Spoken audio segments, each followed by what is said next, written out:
কাছে তো পয়সা নেই। কেমন ছেলে তুমি, কিনবে না তো আমার বেলা বইয়ে দাও কেন?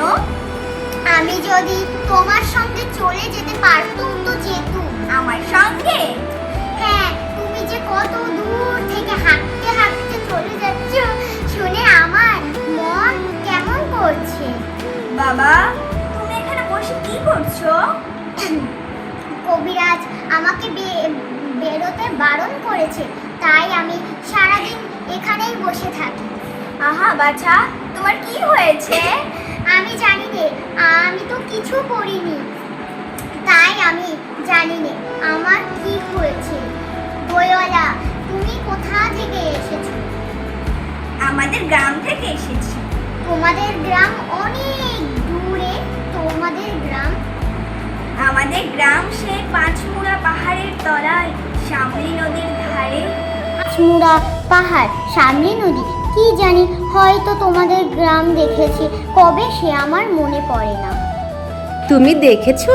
পাহাড় তলায় কোনোদিন গিয়েছিলে নাকি? না, কোনো দিন যাইনি, কিন্তু আমার মনে হয় যেন আমি দেখেছি। অনেক পুরানো কালের খুব বড় বড় গাছের তলায় তোমাদের গ্রাম, একটি লাল রঙের রাস্তা ধারে না? ঠিক বলেছো বাবা। সেখানে পাহাড়ের গায়ে গায়ে সব গরু চড়ে বেড়াচ্ছে। কি আশ্চর্য, ঠিক বলছো। আমাদের গ্রামের গরু চড়ে বই কি, খুব চড়ে।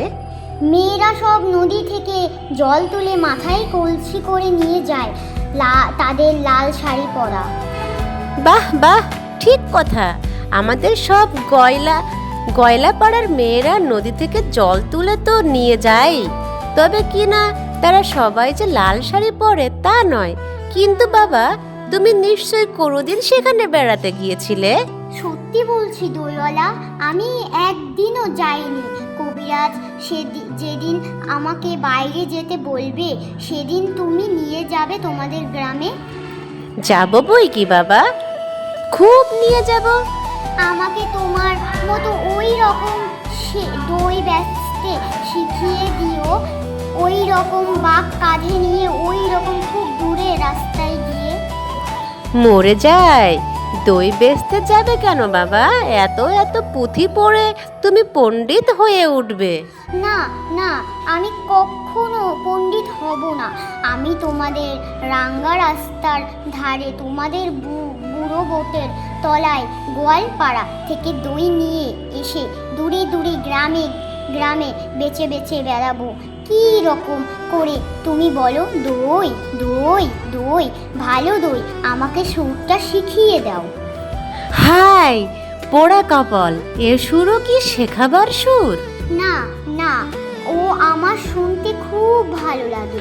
আকাশের খুব শেষ থেকে যেমন পাখির ডাক শুনলে মন উদাস হয়ে যায়, তেমনি ওই রাস্তার মোড় থেকে ওই গাছের সারির মধ্য দিয়ে যখন তোমার ডাক আসছিল, আমার মনে হচ্ছিল, কি জানি কি মনে হচ্ছিল। বাবা, এক ভাঁড় দই তুমি খাও। আমার তো পয়সা নেই। না না না না না, পয়সার কথা বলো না। তুমি আমার দই একটু খেলে আমি কত খুশি হব। তোমার কি অনেক দেরি হয়ে গেল? কিচ্ছু দেরি হয়নি বাবা, আমার কোনো লোকসান হয়নি। দই বেচতে যে কত সুখ সে তোমার কাছে শিখে নিলুম। বন্ধুরা, আমাদের ভিডিওটি তোমাদের কেমন লেগেছে? ভালো লাগলে পেজটি ফলো করে